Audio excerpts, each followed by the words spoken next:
Эрхэм сонсогчдоо өдрийн мэндийг хүргэе. Монголын бүтээмжийн төвөөс Монгол Улсад бүтээмжийн хөдөлгөөн үүсч хөгжсөний 30 жилийн ой зориулсан бүтээмж цуврал подкастын маань ээлжид дугаар та бүхэнд хүргэж байна. За тэгэхээр өнөөдөр бид бенчмаркинг гэж сэдвээр ярилцах гэж байна. Өнөөдөр студид маань Монголын бүтээмжийн төвийн дэд захирал хатагтай Батбэлэг хүрэлцэн ирсэн байгаа. Тэгэхээр Батбэлгийн хувьд бүтээмжийн хөдөлгөөн Монгол Улсад бүтээмжийн хөдөлгөөн үүсч хөгжсөний 30 жилийн тал хагасд нь буюу 16 жилийг энэ бүтээмжийн төвтэй хамт өнгөрөөжээ. Тэгэхээр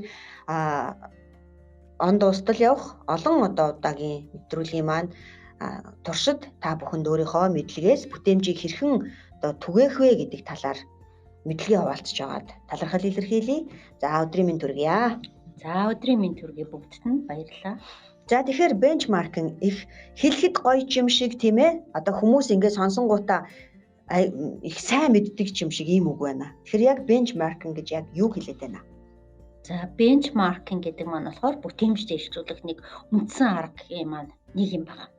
Тэгэхээр бенч гэдэг нь бол бидний хүрэх гэж байгаа тэр төвшин, тэр хавтгай, тэр очих гэж байгаа газрыг манд хэлж байгаа юм зүйл тийм ээ. Тэгэхээр хамгийн сайн төвшин хаана байдна вэ гэдгээ тодорхойлох, түүндээ хүрэх тэр бүлэг аргууд тэгээд тухайн төвшөндөө хүрэх энэ үйлдэлүүдийг бенчмаркинг гэж хар үгээр хөдлөлт хийж байгаа. Тэгэхээр бенчмаркинг гэдэг маань ийм хоёр үндсэн хэсэгтэй байгаа юм. Бенчмарк буюу хамгийн сайн төвшин. За нөгөө талаас тэргуун туршлага буюу тэр хамгийн сайн төвшөнд хүрэх тэр үйл ажиллагаанаас бүртнээл гэсэн үг байна. За тэгэхээр энэ ойлголтыг бүтээмжтэй холбоод нэгдсэн том утгаар нь харах юм бол мэдээж хэрэг бенчмаркинг гэхээр юу гэхээр хөгжилд хүрэх гэдэг л ойлголт байгаа шүү дээ, тийм үү? Тэгэхээр за тэгвэл бенчмаркинг гэдгийг яг яаж хийх юм? За тэгэхээр бенчмаркинг гэдэг маань бүтээмж дэвшлүүлэх арга хэрэгсэл гэж хэлсэн тийм ээ. Тэгэхээр энэ дээр бенчмаркинг хэд хэдэн янзын салбар чиглэлээрээ бол ингэж ангилагдаж явна. За өрсөлдөөний бенчмаркинг гэж байна. За эсвэл хэсэг бүлгээрээ хамтарч хийж байгаа бенчмаркинг гэж байна. За мөн дотоод бенчмаркинг, гадаад бенчмаркинг гэх жишээний ийм олон төрлийн бенчмаркинг байна л да. Тэгэхээр бенчмаркинг гэдэг маань болохоор бид нар хаана аль бизнесийнхаа талбарт сайжруулалтыг хийх шаардлагатай юм бэ? Мөн тухайн бизнесийн талбар дээр хаана хамгийн сайн гүйцэтгэл байна вэ гэдгээ мэдэх. За тэгээд тэн дээрээ үндэслээд тодорхой гүйцэтгэлийн үзүүлэлтүүдэд тодорхойлж гаргаж ирээд тэн дээрээ хэмжил шинжилгээгээ хийгээд манай хаана байна вэ гэдгээ тодорхойлно. За ингэснийхээ үндсэн дээр хамгийн сайн гүйцэтгэл хаана байна вэ гэдгээ тодорхойлно. За энэ дээрээ үндэслээд бид нар яаж энэ сайн гүйцэтгэлийг тухайн хэсэг маань эсвэл тухайн өрсөлдөгч маань эсвэл тухайн салбарын бус тэр газар маань яаж энэ сайн гүйцэтгэлийг бий болгож чадсан бэ гэдэг тэр аргачлал, тэр үйлдэлүүд нь дүн шинжилгээ хийх. Тэргуун туршлагаас нь сурах, түн дээрээс судалгаа хийх. За тэгээд өөрийнхөө орчинд хөрвүүлэх, өөрийн болгож эзэмших. За ингэснээр өөрийнхөө гүйцэтгэлийг тухайн салбарынхаа сайн гүйцэтгэлийн төвшөнд хүртэл нь сайжруулах ийм системтэй аргыг бид нар бенчмаркинг гэж байна. Тэгэхээр энэ өөрөө бенчмаркинг гэдэг маань сая өөрөө хэллээ систем ээ. Жишээлбэл энийг энэ Мариан Хармон гэдэг хүний нэг хэлсэн үгийг би зүгээр ингээд хараад сууж ин л да. Тэгэхээр тэн дээр жишээлбэл бенчмарк нь ямар нэг зүйлийг илүү сайн хийдэг хин нэгэн байгааг хүлээн зөвшөөрөөд тийм ээ. Тэгээд түүнд хүрэхэд түүнээс цаашдаа түүнээс илүү гарахын төлөө хичээх суралцах явдал мөнгөцсөн байгаа байхгүй. Тэгэхээр нэг талдаа энэ бол нөгөө эрүүл шудраг өрсөлдөөний ойлголт байна. Манайхны муухай хэлдгээр бол атарах хэрэгтэй болох нэ дээ. Зөв атархаад тэгээд сайн шар хорыг хөдөлгөөд тийм үү. Тэгээд амжилтанд хүрэх. Тэгэхээр яг бүтээмжийн үүднээс нь тэгвэл энэ процесс ямар үе шаттай явах вэ? Тэгэхээр энэ дээр нөгөө өрсөлдөөн гэж ярьлаа тийм ээ. Тэгэхээр бид нар бие биенээсээ илүү гарах ч юм уу эсвэл хин нэгнээс илүү сайн гүйцэтгэлд хүрэх ийм нөгөө эрүүл зөв энэ арга замыг бенчмарк маань гаргаж өгдөг юм байна. Тэгэхээр бид нар хоорондоо өрсөлдөх биш, хамтдаа өрсөлдөх гэдэг энэ үгэнд би бол маш их дуртай. Тэгэхээр энэ бенчмарк гэдэг маань яаж бид нар хамтдаа өрсөлдөж сайн гүйцэтгэлийг бий болгох вэ гэдгийг зааж өгч байгаа гэсэн үг. Тэгэхээр энэ дээр нөгөө бенчмарк гэдэг маань түрүүн хэлсэн тийм ээ, би системтэй юм үйл ажиллагаа гэсэн. Тэгэхээр бид нар тухайн талбартаа өрсөлдөхийн тулд одоо тухайн талбар дээр сайн гүйцэтгэл байгааг хүлээн зөвшөөрөх. Тэр одоо хүлээн зөвшөөрсөн улсууд маань мөн нээлттэйгээр тэр одоо өөрийн бий болгосон туршлага, арга зүй энэ бүгдээ бусдаа хуваалцах. За ингэснээр нөгөө салбарын төвшөнд маань нийт гүйцэтгэл маань сайжирч ирнэ. За түрүү хэлсэн бие биенээсээ хуулбарлах гэсэн тийм ээ. Тэгэхээр нөгөө сайн хуулбарлсан зүйл маань нөгөө шинэ юм бүтээхээс хамаагүй хялбар, хамаагүй илүү үр дүнтэй, хамаагүй үр ашигтай байдаг. Тэгэхээр хин нэгэн тэр одоо тэргуун туршлага тэр нэгэн бий болсон туршлагыг өөр дээрээ авч буулгахдаа тухайн одоо хөрсөн төвшинг илүү агсан төвшөнд авчиж хуулбарладаг. Тэгэхээр илүү сайнаар гүйцэтгэлээ сайжруулж чаддаг. Тэгэхээр тухайн салбарт маань дахиад өөр илүү сайн төвшин бий болчлоо. Тэгэхээр би нөгөө нэг ганцаараа тэргүүлээд ганцаараа урд гараад явах биш. Бусад маань урд гараад тэргүүлээд явлаа. Надад тэгэхээр нөгөө жиших, дараагийн сайжруулалтаа харах, тэрэндээ хүрэх илүү сайн төвшин маань тодорхой болж ирж байна. Буюу миний нөгөө хөгжлийн төвшингөө урагшлуулах ийм одоо харьцуулалт маань одоо гараад ирж байгаа гэсэн. Тэгэхээр хэрвээ бид нар одоо хууч нөгөө эрүүл бус өрсөлдөх юм бол бид нар өөрийн туршлага хин нэгэнтэй хуваалцахгүй тийм ээ. Нөгөө салбарт маань надаас илүү хүн гарахгүй, нөгөө монопол байдлаар тэндээ байгаад ах юм бол нөгөө зах зээл чинь нөгөө салбар маань хөгжих боломжгүй болоод ингээд тэндээ стак болчихно тийм ээ. Тэгэхээр энэ бенчмаркинг гэдэг маань бид нар хамтдаа хөгжих боломжийг бий болгоно. Салбарын маань төвшин байнга ахиж байх тэр боломжийг бий болгоно.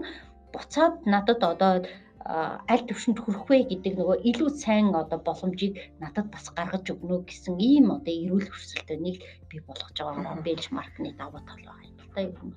Тэгэхээр эрүүл өрсөлдөөн гэхээр мэдээж хэрэг хараа хүн өөртөөгөө өрсөлдөнө, мэдээж хэрэг бас өөрөө бусдтай өрсөлдөнө. Байгууллагч гэсэн тийм ээ. Одоо тэлц тасгуудын дотроо өрсөлдөж болно. Бас өөр ижил одоо үйлдвэрлэл байгууллагатай өрсөлдөнө тийм үү. Тэгэхээр тэгж өрсөлдөхийн тулд эхлээд мэдээж хэрэг өөрийгөө олж мэдэх тийм үү.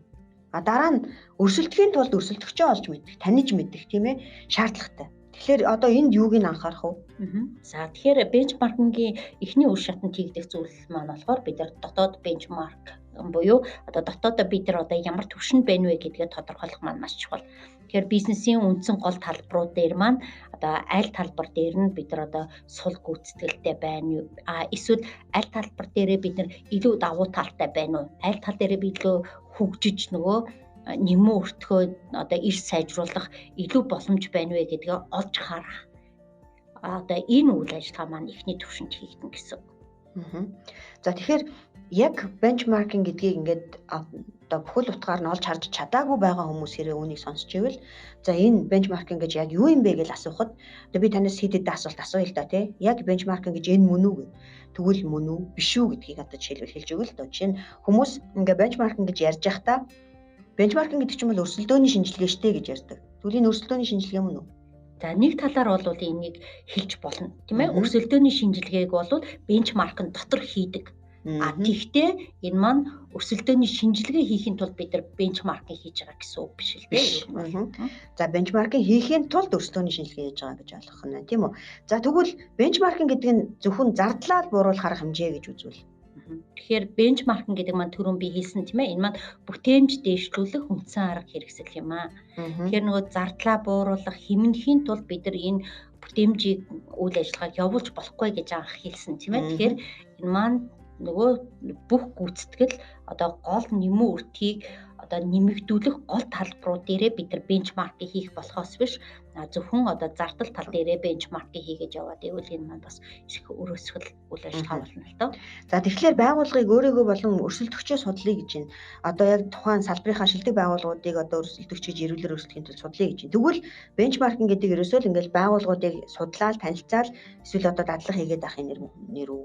Тэгэхээр нөгөө тэргуун туршлага судлал нь тийм ээ одоо тэднийх их гоё юм хийцэн байлаа, тэдний байгууллага их сайн стогоо юм байлаа, очиж үзье гэж ихэнх байгууллагууд бол энэ үйл ажиллагааг бол зохион байгуулдаг. За Монгол байгаа байгууллагууд аж ахуйн нэгжүүд за би тэр газрыг очиж үзмээр байна, их гоё юм байна гэл ингээд очиод үздэг. Өө ёстой ямар гоё юм бэ гэл гараад ирдэг. Тэднийх гоё юм байлээ гэл нэг хэсэг ярьдаг, тэгэл мартагддаг. Энэ бол нийтлэг ер нь харагддаг.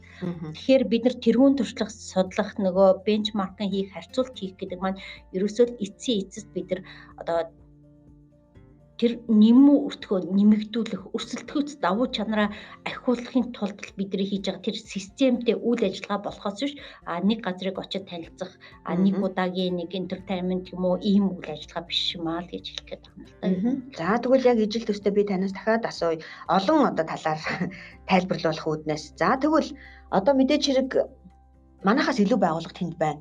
Яагаад тэднийх тийм мундаг болчихоо? Ч одоо хизээдээ эднийх ийм лаг байсан юм бэ гэл одоо ингээд ярья. Тэгвэл зөвхөн тэднийг л гүйцэх гэж хийгээд байгаа. Зөвхөн тэднэрийг эсвэл айтайхан хулбарчъя гэж байгаа. Одоо энэ агуулга бенчмарк мөн үү бас. За тэгэхээр нөгөө тэнд сайн гүйцэтгэл байна гэдгийг хүлээн зөвшөөрнө гэдэг маань зөв. Манайх тэнд хүрэх ёстой маа, тэрнтэй адилхан болох ёстой маа гэдэг маань өөрөө бас тэр байгууллага маань сайжрах тийм чин ирмэлзэл байгааг харуулж байна гэсэн. Тэгтээ энэ дээр нөгөө нэг бид нар одоо аль талбараар яаж энэ амжилтыг бий болгосон юм, одоо ямар төвшөнд байжгаад яаж ингэж хөгжсөн юм гэдгээ бид нар нөгөө тодорхой гүйцэтгэлийн төлхөөр үзүүлэлтүүдээ гаргах тийм ээ, тэнд нөлөөлж байгаа нөлөөллийн хүчин зүйлүүдийг авч үзэх гих мэтлэнгээр нөгөө дүн шинжилгээ хийгээд за манайх тэгвэл яг энэ аргыг хэрэгжүүлэхэд боломж маань юу байна уу? Биднэрт ямар нөөцүүд хэрэгтэй байна уу гэд нөгөө тэндээс очиж сурсан, судалсан, мэдсэн энэ зүйлээ өөрийн байгууллага дээр системтэйгээ хэрэгжүүлэх. Энэ үйл ажиллагааг бол хийх ёстой юм байна.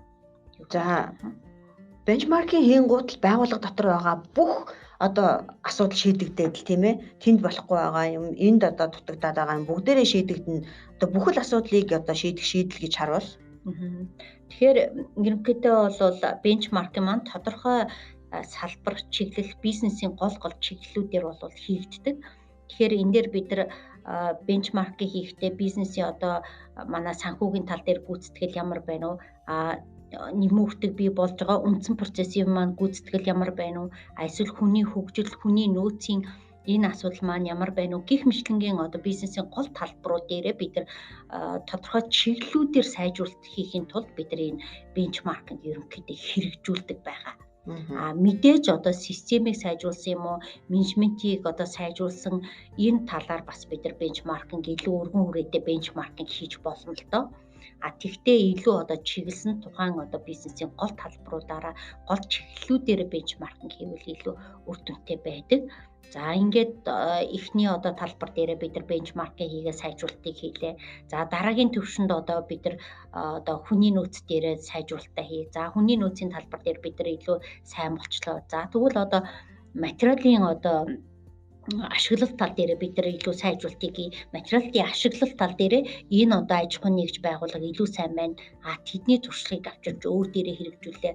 За 20%-аар сайжрууллаа. Манай материалын ашиглалт, эсвэл материалын хаягдал маань 10%-аар буурлаа.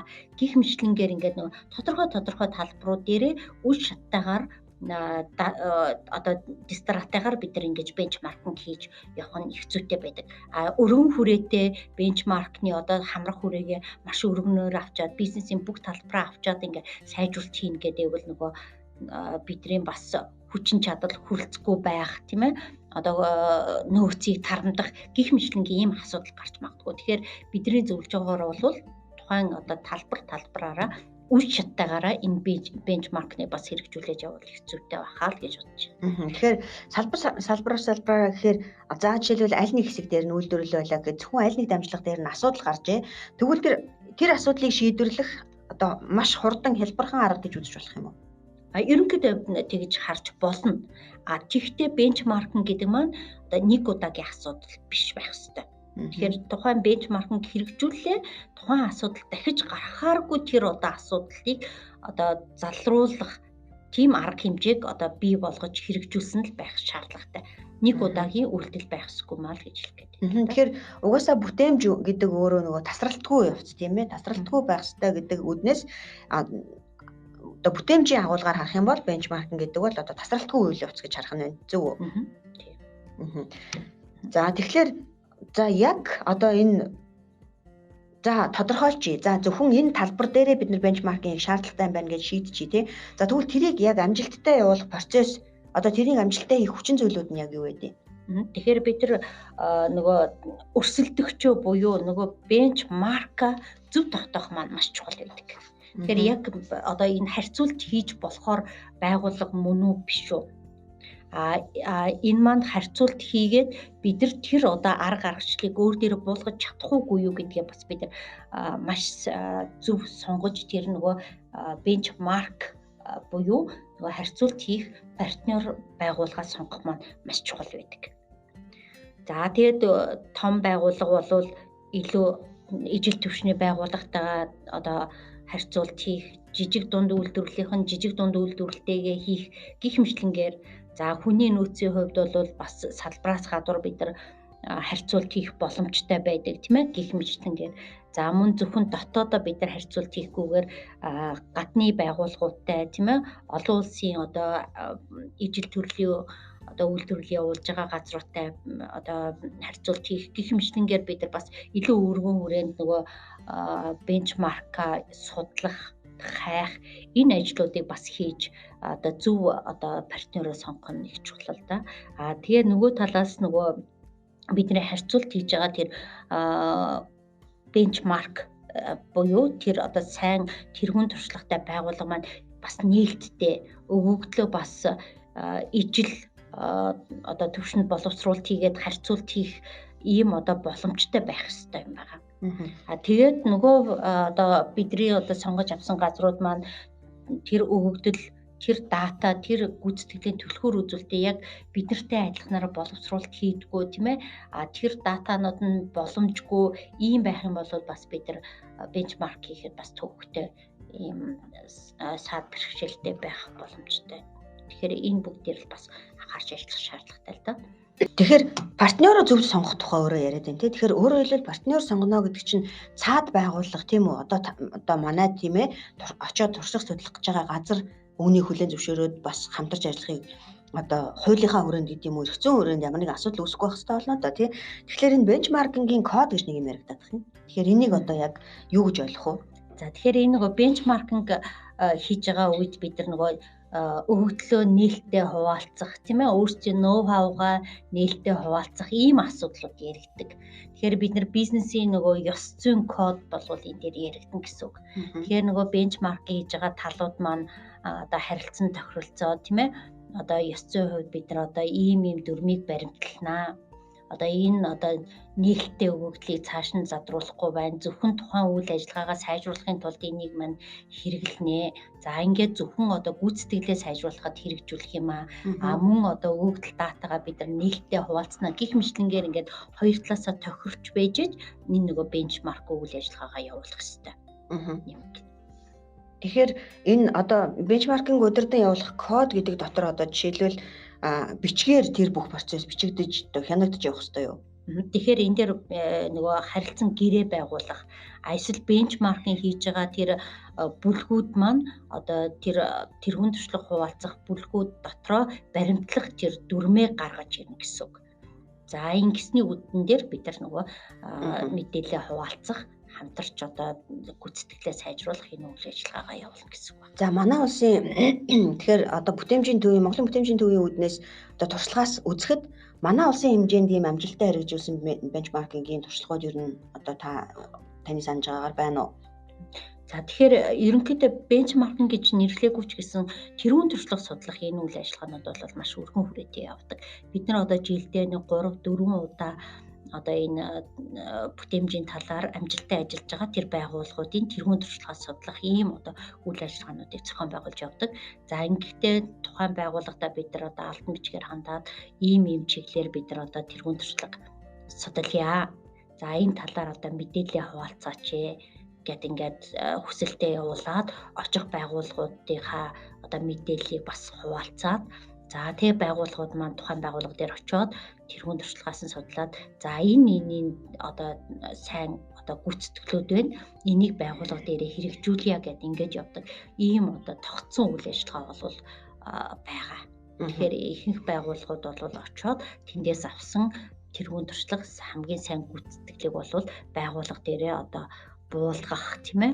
Тэр одоо сурсан тэр зүйлээ үйл ажиллагаандаа одоо ашиглаад гүйцэтгэлээ сайжруулдаг ийм туршлагууд бол байгаа. Тэгэхээр энэ тэрүүн туршлага судлах гэдэг энэ одоо үйл ажиллагаа гэх юм уу, энэ ойлголт одоо социализмын үеэс манай өвөө эмээнрийн үеэс л байсан тий. Тэр үед бас ингээд нэгдэл хооронд хүртэл тэрүүн туршлага судлан солилцсон гэж явдаг байсан. Өөрөөр хэлбэл тэр бүх ойлголт илүү хөгжсөөр яваад өнөөдрийн одоо бенчмаркингийн түвшинд ирсэн байна гэж ойлгож байна тий. Тэгээ ерөнхийдөө бол тэгж хэлж болно. Одоо анх Xerox компани бол 1960 70-80-ад оны үед гүйцэтгэлээ сайжруулж одоо тэр зах зээлд эзлэх тэр хувиа нэмэгдүүлэх технологио сайжруулах тэр хөгжлийг бий болгохдоо тэр бенчмаркинг гэдэг энэ одоо арга хэрэгслийг болох хэрэгжүүлсэн тэр үеэс эхэлж одоо энэ бенчмаркингийн арга хэрэгслийг бол тодорхойлж гаргаж ирсэн байна. Тэгэхээр бенчмаркинг бид нар зөвхөн хин нэгтэй харьцуулахаас гадна мөн одоо өнгөрсөн түвшин маань ямар байсан бэ? За өнөөдөр бид нар ямар түвшинд хүрсэн бэ? Одоо дараагийн түвшин маань ямар байх вэ гэдгээ тодорхойлох замаар мөн одоо энэ дотоод бенчмаркинг буюу өөрийн бенчмаркинг бас ингэж хийж болно. Тэгэхээр бусдаас суралцах биш, одоо өнгөрснөөсөө суралцах ийм бенчмаркинг байж болно гэсэн үг байна. Тэгэхээр тэр түрүүн одоо ярилцлагын ихэнд хэлсэн тий, өрсөлдөгчийн байж болно, одоо процессын түвшинийх, стратегийн түвшинийх гэдэг. Тэгэхээр тэр түвшин тогтоолт гэдэг юмыг яг яаж хийгээд байна тийм ээ? Тэр нь одоо яг түвшин нь ямар хэлбэртэй байх вэ?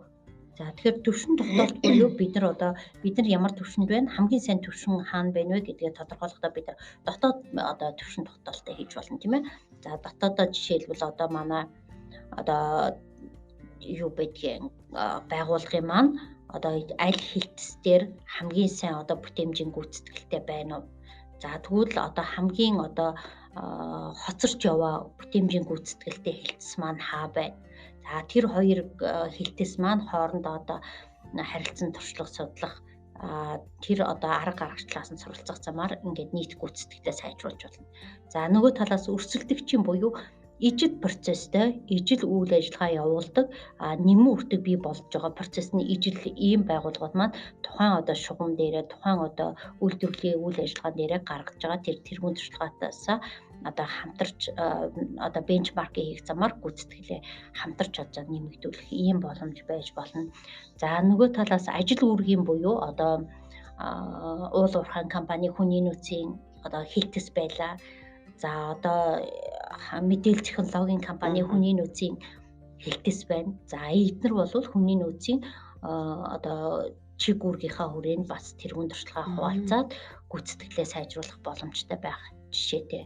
За нөгөө талаас ерөнхий бенчмаркинг буюу одоо түрүүний хэлснээр тийм ээ одоо чанарын менежментийн тогтолцооныг гүйцэтгэлээ бас хоорондоо харьцуулах замаар энэ тал дээрээ сайжруулалтыг авчрахаар ингэж бенчмарк хийх ийм боломжууд байдаг байна. За тэгэхээр одоо бенчмаркинг бол тийм ээ одоо манайхны ойлголтоор ер нь бол уламжилж ирсэн тэр тэргуун туршлага судлах гэдэг ойлголт юм аа гэдээ одоо бас хоёлаа ярьлаа. Тэгвэл тэр судлах чинь бас нэг арга хэрэгтэй шүү дээ тий. Тэгэхээр яг тэргуун туршлага судлахтаа одоо хүн яах ёстой юм? Одоо яагаад тэрийг заавал хийх ёстой юм? Тэгэхээр тэрүүн туршлага гэдэг маань бид нар нөгөө одоо хамгийн сайн бенчмарк буюу хамгийн сайн түвшингээс очиод суралцах гэж байгаа шүү дээ тийм ээ. Тэгэхээр ихэнх байгууллага дээр очиод ийм юм байсан юм уу ингэж хийх юм уу мэдээж асуудал байна шүү дээ. Гэх мэтлэнгээр ингэж хүмүүсүүд хандаад байдаг. Тэгэхээр бид нар тэн дээр нөгөө аль гүйцэтгэлийн үзүүлэлтийг ямар түвшинд яаж хүрэх гэж байгаа юм гэдэг зорилгоо мэдэж очих хэрэгтэй юм байна бенчмарк хийхдээ. Тэрүүн туршлага судлахаар байгууллага дээр очихдоо. За тэгэхээр бид нар энэ дээр илүү нөгөө эргээр харах, тэр сайжруулалтыг авчирж байгаа тэр зүйлүүдийг олж харахын тулд очих хэрэгтэй байна. Зүгээр ажиглаад өнгөрөх биш, тийм ээ. За яагаад энэ түвшинд хүрсэн юм? Одоо ямар одоо нөөц хэрэгэлсэн юм, ямар хүчин чармаалт гаргасан юм? Тэр бүгдийг олж харна гэдэг маань маш чухал байдаг. За тийм учраас ихэнх одоо газрууд бол энэ бенчмаркингийн сүлжээ буюу тэргуун туршлагын сүлжээ гэж ажилуулдаг. Тэгэхээр энэ дээр тодорхой чиглэлүүдээр одоо манад ийм одоо тэргуун туршлагууд байна. Ийм аргачлалууд байна. Ингэж хийсэн байна гэдгийг бас нээлттэй хуваалцдаг, тэрийгэ гаргаж ирдэг ийм тэргуун туршлагыг сүлжээг бий болгох маань өөрөө нөгөө бенчмаркинг буюу бенчмарк хийх тэр бенчмаркийг одоо илрүүлэх тэр үйл ажиллагааг илүү хялбар болгож өгдөг юм байна. Одоо Монголын бүтээмжийн төв ч гэсэн одоо цахим бүтээмж гэдэг вебсайтн дээр ийм систем болж байгаа. За тэн дээр бид нар одоо яг ямар чиглэлээр бүтээмжийн ямар арга хэрэгслүүдээр ямар тэргуун туршлага байна гэдэг тэр бүгдийг одоо багтаасан ийм одоо нэг хэсэгтэй тайлбарлалын сантай болж байгаа. Энэ маань нөгөө тэргуун туршлагын сүлжээ буюу тэр тэргуун туршлагыг бий болгосон газрууд маань тэнд одоо нээлттэй одоо туршлага байршуулах, хуваалцах ийм боломжийг бий болгож байгаа гэсэн үг л тийм. Тэгэхээр 3 дугаар сард Монголын бүтээмжийн төвөөс зохион байгуулсан бүтээмжийн хөдөлгөөн өчигсөн 30 жилийн үйл ажиллагааны эхлэл буюу хүндэтгэлийн чуулган дээр бид нар бас одоо тэргуун туршлагын уралдаан гэж зарлаа тийм ээ. Одоо үнэхээр ийм бас суралцах үед 5 одоо тэргуун туршлага ирсэн тийм ээ. Хамгийн идэвхтэй юмд одоо зөв хандлагатай ханддаг. Тэд нар маань вебсайтн дээр тавигдсан байгаа. Тэгэхээр одоо сонсогчд маань тэрийг бас үзээрэй тийм ээ. Үнэхээр бас суралцмаар сайхан хүлээж авахар ёстой. Одоо батлыг захирлын хэлбгээр эргээр харах юм бол маш их зүйлийг өгч чадах тийм туршлагууд бас тавигдсан тийм ээ. За тэгвэл одоо бүтээмжийн төвөөс одоо бенчмаркинг гэсэн энэ сэдвэр ямар хэлбэрийн одоо ямар шүү сургалтуудыг зохион байгуулж байгаа вэ? Байгууллагууд яг энийг одоо бенчмаркинг гэж яг зөв ойлголтыг олж харж чадаагүй байж магадгүй. Уул нь тэргуун туршлага судлах хэрэгтэй. Бид нэг жоохон бусдаас юм сурчих юмсан гэж байгаа эрмэлзэлтэй газрууд байвал манайхтай одоо яаж ажиллах вэ? Манайх ямар сургалт санал болгох вэ? Тэгэхээр бенчмаркинг гэдэг сургалтыг бол бид нар модуль сургалтыг байгууллагуудаа харилцагч байгууллагуудаа бол санал болгож ингээд сургалт воркшопуудыг бол зохион байгуулж явдаг. За мөн одоо бүтээмжийн мэргэжилтний одоо бас нэг эзэмшигчтэй арга хэрэгсэл бол бенчмаркинг байдаг. Тэгээ бүтээмжийн мэргэжилтний сургалтаараа бид нар бас тодорхой юм ойлголт өгөх, тэргуун туршлагаа судлах, тэргуун туршлагаар судалж очихдоо хэрэглэх төлөвлүүдийн одоо хүмүүстэй одоо зааж өгөх ийм одоо ажлуудыг бол хийдэг байгаа. Тэгэхээр бүтээмжийн мэргэжилтний сургалтанд сууснаар бид нар бенчмаркинг яаж хийх талаар анхан шатны мэдлэгтэй болно. Мөн байгууллага дээр бенчмаркинг гэсэн энэ модуль сургалтыг авснаар бас бенчмаркинг үр дүнтэй байгууллагатай хэрэгжүүлэх одоо энийг таанаас суралцахаа мэдэх, яаж суралцахаа мэдэх тийм ээ. Одоо өөрийнхөө одоо төвшин тэр одоо бенчмаркад яаж төхөөлөх үү гэдэг энэ арга аргачлаа бол бас нэлээд дэлгэрэнгүй нарийн одоо мэдэх боломжтой болно. Тэгэхээр бүтээмжийн төвөөс яг энэ бенчмаркинг хийх хүсэлтэй байгаа байгууллагуудад туслах тийм зуучлалын одоо ажиллагаа байж болох уу? Жишээлбэл сургалтыг хийж өгөөд манайх тэгээд илүү одоо тухайн салбарын илүү сайн байгууллагатай холбож өгдөг ч юм уу тий одоо бидний сургалт хийсэн одоо нэг жижигхэн байгууллага тэндээ суралцах хүсэлтэй байна гэхээр одоо холбогдох юм одоо тусалцаа байж болох уу? Тэгэхээр энэ дээр одоо бид нар сургалтынхаа явцад бас танилцуулдаг тийм ээ. Энэ талбар дээр хамгийн сайн гүйцэтгэлтэй байгууллагууд энэ байгууллагууд байдаг шүү. Эсвэл загвар компаниуд маань ийм байгууллагууд байдаг шүү. Эсвэл олон улсын байгууллагууд маань энэ байд. Энэ одоо газраас үзээрэй тийм ээ. Одоо эндээс очиж судлаарай гэдгийг бол байнга одоо танилцуулж санал болгож байдаг. За мөн манай одоо бүтээмж гэсэн энэ цэснээс та бүхэн одоо бүтээмжийн талаар одоо бий болгож байгаа тэр амжилттай туршлагууд буюу бенчмаркуудыг бас харах боломжтой болно. За тэгэхээр ингээд өнөөдрийн маань ярилцлага одоо төгсгөлдөө орж байна. Монголын бүтээмжийн төвийн сургалтыг та бүхэн одоо ямар ч үед захиалах боломжтой. Тэгээ энэ талаар ялангуяа бусдаас зөв зүйлийг суралцъя гэж байгаа байгууллагуудад бенчмаркингийн сургалт авах бүрэн боломжтой шүү гэдгийг одоо дахин сануулъя. Ингээд та бүхэндээ баярлалаа. Бэлгээ захирал танд баярлалаа. Ингээд ирэх одоо дараагийн бүтээмжийн одоо мэргэжилтний сургалтын дээр магадгүй өнөөдрийн сонсогчдоос маань олон хүн ирэх байхаа гэж найдаж байна.